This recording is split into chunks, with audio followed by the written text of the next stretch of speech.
একের পর এক হিট পর্ব দিয়ে দর্শক মহলে মন কেড়ে নিচ্ছে চিরদিনই তুমি যে আমার ধারাবাহিকটির মাধ্যমে আবারও জি বাংলার জনপ্রিয়তা ফিরে পাচ্ছে।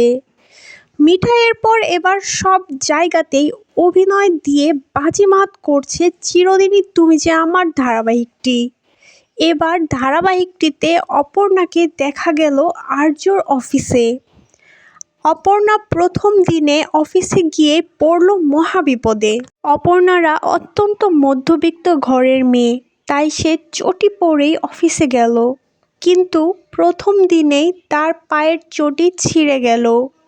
এতে করে অফিসের সবার সামনে অপর্ণা অনেক ছোট হলেও আর্য তার এই অবস্থা দেখে ভীষণ মজা পেল। আসলে আর্য একজন সত্যিকারের বড় মনের মানুষ, তা বলার অপেক্ষা থাকে না।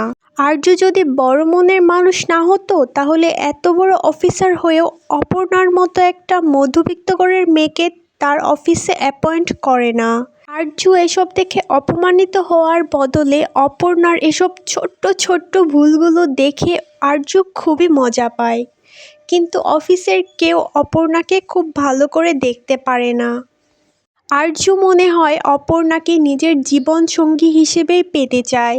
আপনারা কি মনে করেন? নিজের বাবা মার থেকে বেশি কাউকে বিশ্বাস করবেন না, এমনকি সে যদি হয় আপনার প্রেমিকও, কারণ প্রেমিক হাত ছেড়ে গেলেও নিজের বাবা মা কখনো হাত ছাড়ে না। ধন্যবাদ।